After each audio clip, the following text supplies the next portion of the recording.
Bismillahirrahmanirrahim. Assalamualaikum warahmatullahi wabarakatuh. Selamat pagi anak-anakku. Bagaimana kabarnya pagi hari ini? Semoga anak-anakku sekalian dalam keadaan sehat walafiat. Baiklah anak-anakku, pada hari ini kita akan mempelajari tentang bab 3, yaitu Khulafa Rasyidin, cermin akhlak Rasulullah Sallallahu Alaihi Wasallam. Pada bab 3 ini kita akan membahas tentang 3 hal. Yang pertama adalah sejarah Khulafa Rasyidin, kemudian yang kedua adalah model kepemimpinan Khulafa Rasyidin, dan yang ketiga adalah prestasi Khulafa Rasyidin. Anak-anakku sekalian yang saya cintai, jadi Khulafa Rasyidin menurut bahasa adalah orang-orang yang mendapat petunjuk. Khulafa Rasyidin adalah para pengganti dan penerus kepemimpinan Islam setelah Rasulullah SAW wafat. Adapun 4 sahabat yang termasuk ke dalam Khulafa Rasyidin yaitu Abu Bakar As-Siddiq, yang kedua Umar bin Khattab, yang ketiga Utsman bin Affan, dan yang keempat adalah Ali bin Abi Thalib. Khalifah pertama Abu Bakar As-Siddiq diangkat berdasarkan musyawarah antara kaum Muhajirin dan kaum Ansor secara mufakat. Khalifah kedua yaitu Umar bin Khattab dipilih berdasarkan penunjukan langsung Khalifah Abu Bakar As-Siddiq yang disetujui oleh umat Islam. Khalifah ketiga yakni Utsman bin Affan dipilih melalui tim formatur yang dipilih oleh Khalifah Umar bin Khattab. Sedangkan Khalifah keempat yaitu Ali bin Abi Thalib dipilih oleh sebagian besar umat Islam. Nah, yang pertama yang kita bahas yaitu mengenai profil Khalifah Abu Bakar As-Siddiq. Abu Bakar adalah gelar yang diberikan setelah masuk Islam. Nama sebelum Islam adalah Abdul Ka'bah. Nama aslinya adalah Abdullah bin Abu Quhafah, keturunan Bani Taim, bin Murrah bin Ka'ab, bin Lu'ay bin Kal al-Quraisy. Beliau lahir pada tahun kedua dari tahun gajah atau 2 tahun lebih muda dari Nabi Muhammad SAW. Abu Bakar memiliki budi pekerti yang baik dan terpuji. Di kalangan bangsawan Quraisy, beliau dikenal dengan sosok yang ulet dan jujur. Beliau merupakan pedagang yang kaya raya. Beliau berdagang dengan jujur, sehingga orang-orang tertarik untuk membeli barangnya. Sikap jujurnya terbawa hingga beliau masuk Islam. Sejak usia muda, Abu Bakar memiliki ikatan persahabatan yang kuat dengan Nabi Muhammad SAW. Ketika Nabi Muhammad SAW diangkat menjadi Nabi dan Rasul, dengan menerima wahyu pertama, Abu Bakar merupakan orang dewasa pertama masuk Islam. Beliau mendapat gelar As-Siddiq atau orang jujur yang terpercaya karena beliau orang pertama mempercayai peristiwa perjalanan Nabi Muhammad SAW dari Mekah ke Baitul Maqdis di Yerusalem. Dilanjutkan dengan perjalanan dari Baitul Maqdis ke Sidratul Muntaha dalam waktu semalam. Peristiwa tersebut dikenal dengan peristiwa Isra dan Mi'raj. Sebagaimana ketika pagi hari setelah malam Isra Mi'raj, orang-orang kafir berkata kepadanya, "Teman kamu itu Muhammad mengaku-ngaku telah pergi ke Baitul Maqdis dalam semalam." Beliau menjawab, "Jika ia berkata demikian, maka itu benar." Itu jawab Khalifah Abu Bakar As-Siddiq. Selanjutnya kita membahas mengenai profil Umar bin Khattab. Umar bin Khattab memiliki nama lengkap Umar bin Khattab bin Naufal bin Abdi Uzza bin Riba'ah bin Abdullah bin Qar bin Raza'ah bin Adi bin Ka'ab. Ayahnya bernama Khattab bin Nufail Ashims al-Quraisy dan ibunya Hantamah binti Hashim. Beliau lahir pada tahun 581 Masehi di kota Mekah dari suku Bani Adi. Salah satu rumpun suku Quraisy, suku terbesar di kota Mekah saat itu. Umar lahir dari keluarga bangsawan, ia bisa membaca dan menulis, yang pada saat itu merupakan sesuatu yang langka. Beliau memiliki fisik yang tinggi besar dan memiliki karakter keras dan tegas, sehingga disegani dan dihormati oleh penduduk Mekah. Beliau seorang pemberani dan sering menyelesaikan peperangan yang terjadi di zaman jahiliyah. Sebelum masuk Islam, Umar melakukan adat istiadat jahiliyah, antara lain pernah mengubur putrinya hidup-hidup dan seorang peminum berat. Beliau sangat memusuhi dan membenci Islam. Peristiwa Islamnya Umar bin Khattab sangat istimewa. Suatu hari, Umar bin Khattab mencari Nabi Muhammad SAW untuk membunuhnya. Tengah perjalanan, beliau mendapat berita bahwa adiknya yang bernama Fatimah telah masuk Islam. Umar marah dan pergi ke rumah adiknya untuk membuktikan kabar tersebut.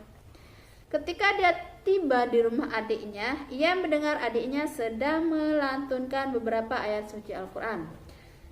Mendengar bacaan tersebut, Umar minta adiknya untuk memberikan lembaran tersebut. Namun adiknya tidak memberikan bacaan tersebut sebelum Umar mandi. Selesai Umar mandi, Umar menerima lembaran yang dibaca oleh adiknya. Maka bergetarlah hatinya ketika membaca ayat-ayat pada awal surat Thaha. Selanjutnya kita masuk kepada profil Khalifah Utsman bin Affan. Utsman bin Affan memiliki nama lengkap Utsman bin Abi Syam bin Abi Manaf bin Quraisy al-Quraisy al-Umawi. Nama ibu beliau adalah Arwa binti Qurais bin Rabi'ah. Dilahirkan pada tahun 573 Masehi, tahun kelima setelah kelahiran Nabi Muhammad SAW. Dia berasal dari keluarga kaya raya. Sebelum masuk Islam, dia dipanggil Abu Amr. Beliau memiliki sifat jujur dan rendah hati di kalangan umat Islam. Beliau terkenal dengan kejujuran dan kerendahan hati. Beliau masuk Islam atas ajakan Abu Bakar, yaitu sesudah Islamnya Ali bin Abi Thalib dan Zaid bin Harisah. Beliau adalah salah satu sahabat besar dan utama Nabi Muhammad SAW, serta termasuk pula golongan as-sabiqun al-awwalun, yaitu orang-orang yang terdahulu Islam dan beriman. Utsman bin Affan memiliki kedudukan khusus di mata Nabi Muhammad SAW. Dalam salah satu riwayat, ketika Aisyah bertanya tentang sikap Nabi Muhammad SAW kepada ketiga sahabatnya, di mana Nabi SAW bersikap lebih baik ketika Utsman bin Affan yang datang ke rumahnya. Utsman bin Affan terkenal orang yang kaya raya dan dermawan. Melalui kekayaannya, dia dermawan untuk mengembangkan Islam. Sikap dermawan terbuktikan waktu di Madinah. Dia mendermakan 20.000 dirham untuk menggali mata air demi kepentingan umat Islam. Dalam perang Tabuk, Utsman menyumbangkan sekitar 10.000 dinar dan 1.000 unta untuk kepentingan pasukan Tabuk. Utsman bin Affan tidak ikut dalam perang Badar karena sedang menunggu Ruqayyah yang sedang sakit. Setelah Ruqayyah meninggal, Utsman menikah dengan Ummu Kulthum, sehingga dia mendapat gelar Dzulnurain, pemilik dua cahaya. Gelar Dzulnurain karena Utsman bin Affan menikahi dua putri Rasulullah, yaitu Ruqayyah dan Ummu Kulthum. Pada saat Rasulullah SAW meninggal dunia, Utsman bin Affan berusia 58 tahun. Beliau dipercayai menangani urusan kenegaraan pada masa Khalifah Abu Bakar As-Siddiq dan Khalifah Umar bin Khattab. Setelah Umar meninggal, beliau diangkat menjadi khalifah pada tahun 24 Hijriah dan berusia 70 tahun. Beliau meninggal dibunuh pada hari Jumat tanggal 18 Zulhijjah 35 Hijriah ketika sedang membaca Al-Quran. Beliau meninggal pada usia 82 tahun. Nah, selanjutnya kita lihat anak-anakku mengenai profil Khalifah Ali bin Abi Thalib. Ali bernama lengkap Ali bin Abu Thalib bin Abdul Muthalib bin Hashim bin Abdul Manaf. Ibunya bernama Fatimah binti Asad bin Hashim bin Abdul Manaf. Beliau dilahirkan di Mekah pada hari Jumat 13 Rajab tahun 570 Masehi atau 32 tahun setelah kelahiran Nabi Muhammad SAW. Beliau tinggal bersama Nabi Muhammad SAW sejak kecil. Beliau mendapat didikan langsung dari Nabi Muhammad SAW ketika menjadi orang yang berbudi tinggi dan berjiwa berjiwa besar. Ali bin Abi Thalib masuk Islam saat berusia 7 tahun. Beliau adalah anak kecil yang pertama masuk Islam, sebagaimana Khadijah adalah wanita yang pertama masuk Islam. Ali bin Abi Thalib mendapat nama panggilan bernama Abu Turab, bapaknya tanah, dari Nabi Sallallahu Alaihi Wasallam. Abu Turab adalah panggilan yang paling disenangi oleh Ali karena nama itu adalah kenang-kenangan berharga dari Nabi Sallallahu Alaihi Wasallam. Ali adalah salah seorang dari 10 sahabat yang dijamin masuk surga. Ali adalah orang laki-laki pertama yang masuk Islam dan pertama dari golongan anak kecil. Beliau dinikahkan dengan putri Nabi Sallallahu Alaihi Wasallam, Fatimah Az-Zahra. Dari pernikahan Ali dan Fatimah Az-Zahra lahirlah 2 anak, yaitu Hasan dan Husain. Peranan Ali bin Abi Thalib sangat besar. Beliau menggantikan Nabi Muhammad SAW di tempat tidurnya ketika Nabi SAW mau hijrah. Beliau mempertaruhkan nyawanya karena saat itu rumah Nabi Muhammad SAW sudah dikepung oleh Al-Gujo kafir Quraisy. Setelah itu dia mendapat siksaan dari kafir Quraisy. Sikap pemberani dan petarung sejati dibuktikan di beberapa peperangan yang diikutinya. Pada perang Badar, beliau melakukan duel 1 lawan 1 dengan kafir Quraisy. Beliau berhasil membunuh musuhnya kafir Quraisy. Begitu juga pada perang Uhud, beliau merupakan salah satu petarung yang berhadapan dengan perwakilan kafir Quraisy. Perang saudara pertama dalam Islam, Perang Siffin, pecah diikuti dengan merebaknya fitnah seputar kematian Utsman bin Affan, membuat posisi Ali sebagai khalifah menjadi sulit. Beliau meninggal di usia 63 tahun karena pembunuhan oleh Abdurrahman bin Muljam, seseorang yang berasal dari golongan Khawarij atau pembangkang, saat mengimami sholat subuh di Masjid Kufah pada tanggal 19 Ramadan pada tahun 40 Hijriah. Ketika berusia 64 tahun, Ali dikuburkan secara rahasia di Najaf. Bahkan ada beberapa riwayat yang menyatakan bahwa ia dikuburkan di tempat lain. Nah, kedua yang akan kita bahas yaitu mengenai model kepemimpinan Khulafaur Rasyidin. Yang pertama yaitu mengenai Khalifah Abu Bakar As-Siddiq. Semasa hidupnya, Nabi Muhammad SAW tidak pernah menitipkan pesan dan menunjuk siapa kelak yang akan menjadi pengganti dan penerus atas kepemimpinannya. Sehingga sepeninggal beliau terjadilah beberapa perselisihan ketika proses pengangkatan khalifah, khususnya antara kaum Muhajirin dan kaum Ansar. Kaum Ansar menawarkan Sa'ad bin Ubadah sebagai khalifah dari golongan mereka, dan Abu Bakar menawarkan Umar bin Khattab dan Abu Ubaidah. Abu Bakar menegaskan bahwa kaum Muhajirin telah diistimewakan oleh Allah Subhanahu wa taala karena pada permulaan Islam mereka telah mengakui Muhammad sebagai nabi dan tetap bersamanya dalam situasi apapun, sehingga pantaslah khalifah muncul dari kaum Muhajirin. Umar bin Khattab menolak usulan dari Abu Bakar. Umar mengatakan bahwa Abu Bakar yang pantas menjadi khalifah dari kaum Muhajirin. Setelah melalui musyawarah, disepakati bahwa Abu Bakar yang pantas menjadi khalifah.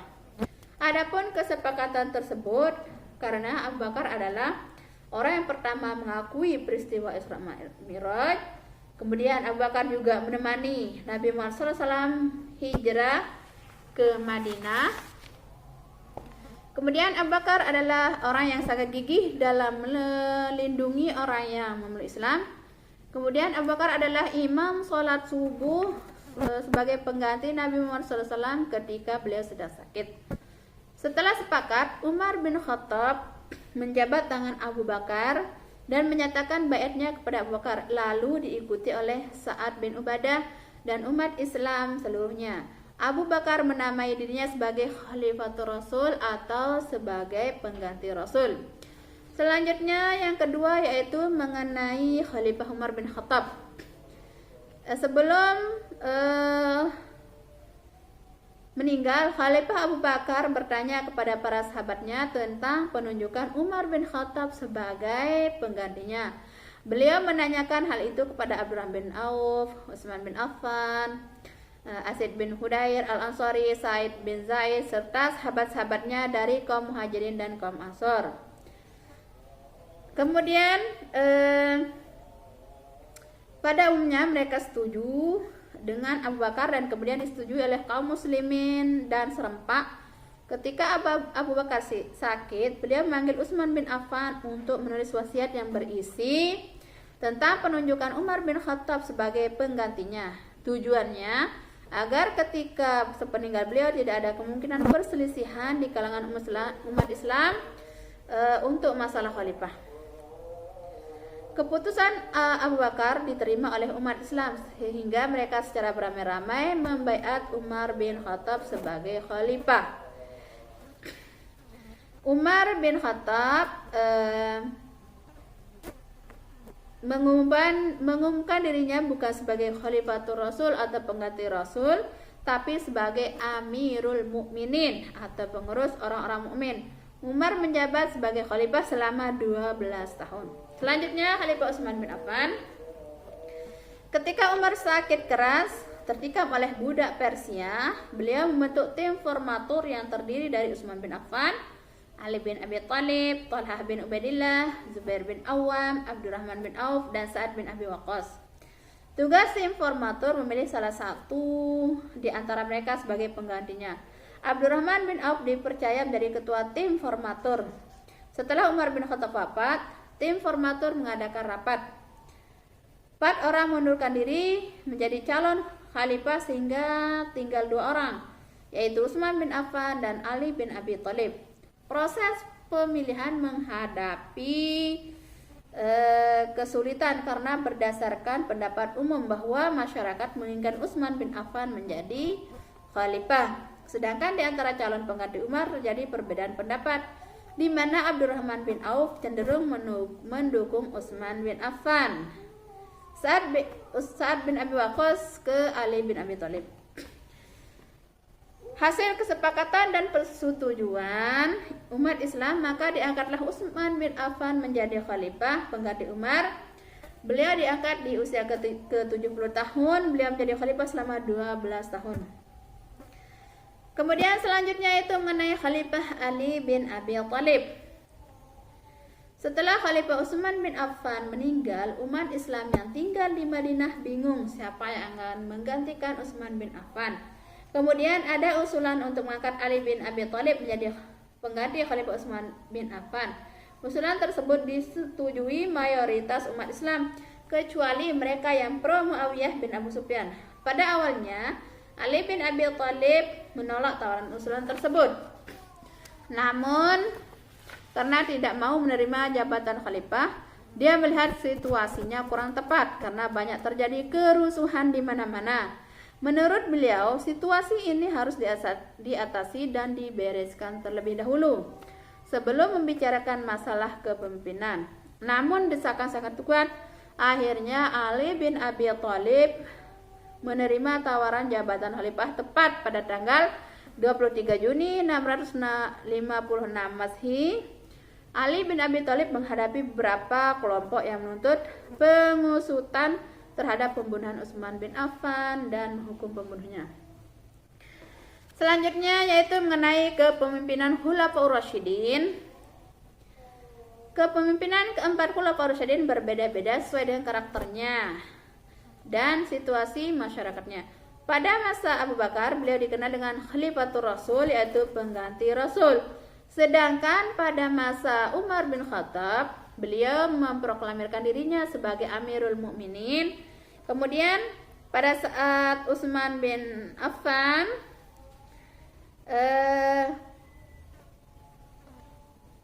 perbedaan model kepemimpinan Umar bin Khattab dilanjutkan oleh Utsman bin Affan. Perbedaan karakter Utsman bin Affan dengan Umar bin Khattab menimbulkan model kepemimpinan yang berbeda. Karakter Utsman yang lembut berbeda dengan karakter Umar yang tegas dan keras. Hal ini menimbulkan kekecewaan umat Islam. Di samping itu, Utsman bin Affan diangkat di usia yang 70 tahun, sehingga beliau memimpin Islam sedikit lemah. Kebijakan yang paling disorot adalah kebijakannya pada pengangkatan kerabat keluarganya menduduki jabatan penting seperti gubernur-gubernur di daerah kekuasaan Islam berasal dari kerabat dekat. Pada masalah suksesi kepemimpinan, Utsman bin Affan tidak meninggalkan pesan. Beliau meninggal terbunuh dalam peristiwa berdarah ketika beliau sedang membaca Al-Quran. Hal itulah yang memperburuk situasi politik setelah meninggalnya Khalifah Utsman bin Affan di usia 83 tahun. Ali bin Abi Thalib melanjutkan pemerintahan dalam kondisi tidak stabil. Pengangkatan Ali bin Abi Thalib disetujui mayoritas umat Islam. Tapi sebagian pro Muawiyah menolak kepemimpinan Ali bin Abi Thalib.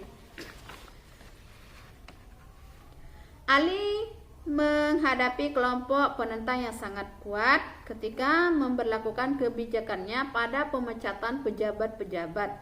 Hal ini dianggap penyebab munculnya pemberontakan. Beliau menghadapi pemberontakan dari Zubair dan Aisyah karena tidak menghukum pelaku pembunuhan Utsman bin Affan. Pertentangan keduanya mengakibatkan perang Jamal atau perang unta karena Aisyah menunggang unta dalam peperangan. Pertentangan Ali dan Muawiyah mengakibatkan terjadinya perang Siffin. Perang tersebut diakhiri dengan tahkim di Daumatul Jandal pada tahun 34 Hijriah. Akibat peristiwa tersebut muncul 3 golongan di kalangan umat Islam, yaitu Khawarij, Murji'ah, dan Syiah. Ketiganya merupakan golongan yang sangat kuat dan mewarnai perkembangan pemikiran dalam Islam. Perselisihan itulah yang menjadi awal berakhirnya pemerintahan Islam di bawah Khulafaur Rasyidin. Meskipun demikian, meskipun memiliki kelemahan, masa pemerintahan Islam atau Khulafaur Rasyidin merupakan masa pemerintahan Islam yang paling mendekati masa pemerintahan Rasulullah SAW. Selanjutnya, ketiga yang akan kita bahas anak-anakku sekalian, yaitu mengenai prestasi Khulafaur Rasyidin. Yang pertama yaitu mengenai prestasi Khalifah Abu Bakar As-Siddiq. Jadi di antara prestasi Khalifah Abu Bakar As-Siddiq yang pertama adalah memerangi kelompok pembangkang. Abu Bakar ini terpilih sebagai khalifah secara demokratis. Namun hal ini tidak menjamin situasi umat Islam akan stabil. Setelah Nabi wafat, krisis kepemimpinan menimbulkan gejolak perpecahan umat. Sebagian umat Islam mulai menentang kebijakan Nabi Muhammad SAW. Mereka menciptakan ketidakstabilan umat Islam. Ada sekelompok orang di Madinah menyatakan keluar dari Islam. Mereka kembali memeluk agama dan tradisi lama, yaitu menyembah berhala. Suku-suku tersebut menyatakan bahwa hanya memiliki perjanjian dengan Nabi Muhammad SAW. Adapun pemberontakan yang timbul yaitu ada Al-Aswad Al-Ansi, Musailamah Al-Kadzab, ada Tulaihah bin Khuwailid Al-Asadi. Kemudian prestasi selanjutnya yaitu kodifikasi Al-Quran. Ketika umat Islam kehilangan lebih dari 70 orang yang gugur di perang melawan para pembangkang, Umar bin Khattab merasa khawatir kehilangan Al-Quran. Pada awalnya, Khalifah Abu Bakar menolak karena Nabi Muhammad tidak pernah menyuruhnya, tapi setelah mendapat penjelasan dari Umar, maka Khalifah Abu Bakar mau menerima usulan dari Umar bin Khattab untuk membukukan Al-Quran. Selanjutnya prestasi yang ketiga yaitu mengenai perluasan wilayah Islam. Khalifah Abu Bakar As-Siddiq melanjutkan penyebaran Islam ke Syria yang dipimpin oleh Usamah bin Zaid bin Harithah. Panglima ini telah dipersiapkan sebelumnya pada masa Nabi Muhammad SAW, sempat tertunda karena Nabi wafat. Selanjutnya yaitu mengenai prestasi Khalifah Umar bin Khattab. Umar memangku jabatan khalifah dengan wasiat dari Abu Bakar As-Siddiq. Dia mulai memangku jabatan khalifah pada bulan Jumadil Akhir tahun 13 Hijriah. Jadi di antara prestasinya yang pertama adalah perluasan daerah Islam, di mana pada saat itu sudah usaha perluasan daerah dan pengembangan Islam di Persia dan Syria yang telah dilakukan zaman Abu Bakar dilanjutkan oleh Umar bin Khattab.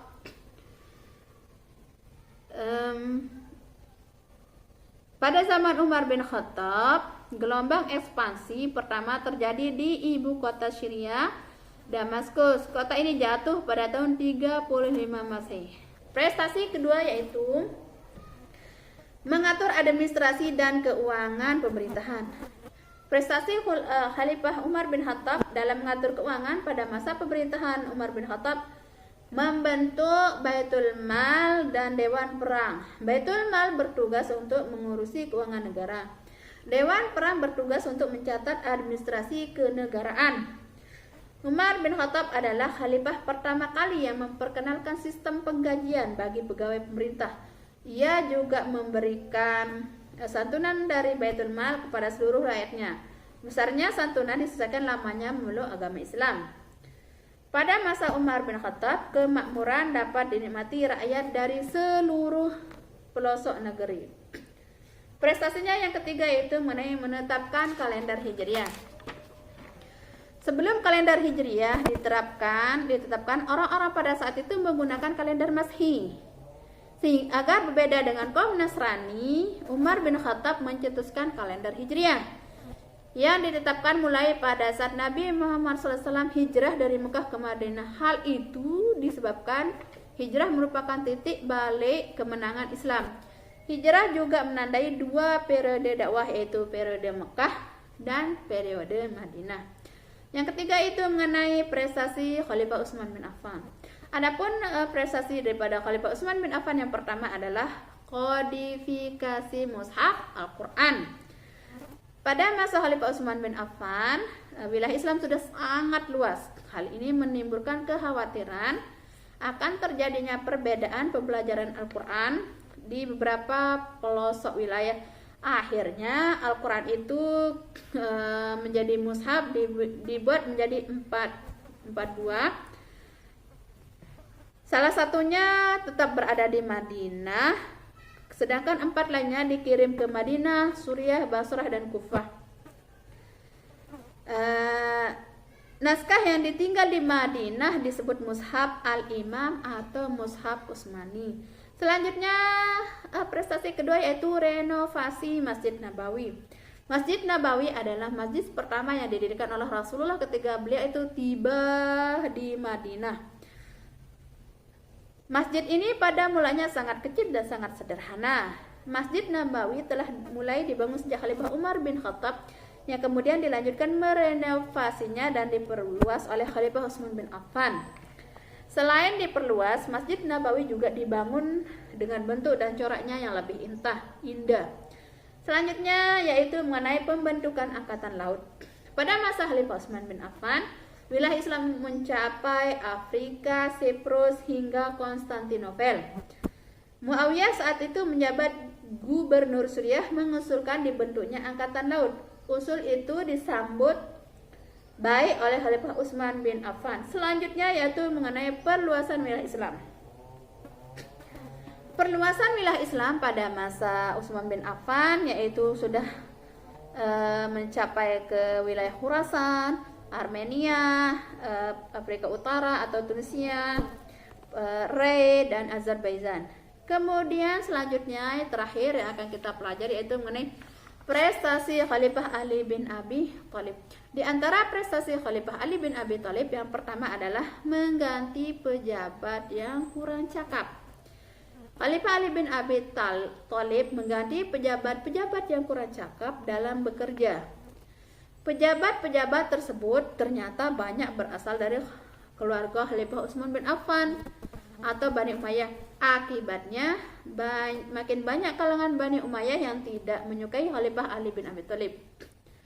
Adapun gubernur baru yang diangkat oleh Khalifah Ali bin Abi Thalib di antaranya adalah Sahal bin Hanif sebagai gubernur Syria, Utsman bin Hanif sebagai gubernur Basrah, Qais bin Sa'ad sebagai gubernur Mesir, Umrah bin Syihab sebagai gubernur Kufah, Ubaidillah bin Abbas sebagai gubernur Yaman. Prestasi Khalifah Ali bin Abi Thalib yang kedua yaitu membenahi keuangan negara atau Baitul Mal.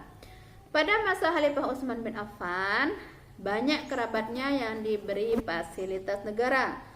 Khalifah Ali bin Abi Thalib menyita harta pejabat tersebut yang diperoleh secara tidak benar. Harta tersebut kemudian disimpan di Baitul Mal dan digunakan untuk kesejahteraan rakyat. Kebijakan tersebut mendapat tantangan dan perlawanan dari mantan penguasa dan kerabat Utsman bin Affan. Mereka menghasut para sahabat yang lain untuk menentang kebijakan Ali bin Abi Thalib dan melakukan perlawanan terhadap Ali bin Abi Thalib. Akibatnya terjadi peperangan seperti Perang Jamal dan Perang Siffin. Prestasi ketiga daripada Ali bin Abi Thalib adalah memajukan bidang ilmu bahasa. Nah, pada saat Khalifah Ali bin Abi Thalib memegang pemerintahan, wilayah Islam sudah mencapai India. Pada saat itu, penulisan huruf hijaiyah belum dilengkapi dengan tanda baca seperti kasrah, fathah, dummah, dan syaddah, menyebabkan banyaknya kesalahan bacaan teks Al-Quran dan hadis di daerah-daerah yang jauh dari Jazirah Arab. Untuk menghindari kesalahan fatal tersebut, Khalifah Ali bin Abi Thalib memerintahkan Abu Aswad Ad-Duwali untuk mengembangkan pokok-pokok ilmu nahwu, yaitu ilmu yang mempelajari tentang tata bahasa Arab. Keberadaan ilmu nahwu diharapkan dapat membantu orang-orang non-Arab dalam mempelajari sumber utama ajaran Islam, yaitu Al-Quran dan hadis. Nah, selanjutnya anak-anakku sekalian, prestasi terakhir daripada Khalifah Ali bin Abi Thalib yang keempat yaitu bidang pembangunan. Khalifah Ali bin Abi Thalib membangun kota Kufah secara khusus. Pada awalnya, kota Kufah ini disiapkan sebagai pusat pemerintahan oleh Muawiyah bin Abu Sufyan. Akan tetapi, kota Kufah kemudian berkembang menjadi pusat ilmu tafsir, ilmu hadis, ilmu nahwu, dan ilmu pengetahuan lainnya. Nah, setelah mengamati prestasi keempat khalifah, terdapat persamaan prestasi pada penyebaran daerah Islam. Hal ini disebabkan oleh faktor-faktor antara lain faktor yang pertama adalah Islam mengajarkan semua sendi kehidupan, baik agama, sosial, politik, ekonomi, dan budaya. Yang kedua, kewajiban dakwah bagi pemeluknya merupakan pendorong utama bagi para sahabat untuk menyebarkan agama Islam. Yang selanjutnya, Bizantium dan Persia mulai melemah, membuat Islam berkembang dengan cepat. Kebebasan beragama bagi masyarakat Bizantium membuka peluang untuk mengajarkan Islam. Penyebaran Islam dilakukan secara simpatik dengan penuh kedamaian. Kekerasan diperlukan dalam kondisi yang tidak ada pilihan. Bangsa Arab lebih dekat dengan bangsa-bangsa Jariah. Nah, anak-anakku sekalian, demikianlah pelajaran sejarah kebudayaan Islam yang kita pelajari pada pagi hari ini. Semoga apa yang kita pelajari pada hari ini bisa kita teladani daripada hikmah-hikmah kita mempelajari mengenai Khulafaur Rasyidin ini, terutama untuk diterapkan dalam kehidupan sehari-hari. Nah, kita tutup pelajaran hari ini dengan mengucapkan kalimat hamdalah. Alhamdulillahirabbil alamin dan assalamualaikum warahmatullahi wabarakatuh.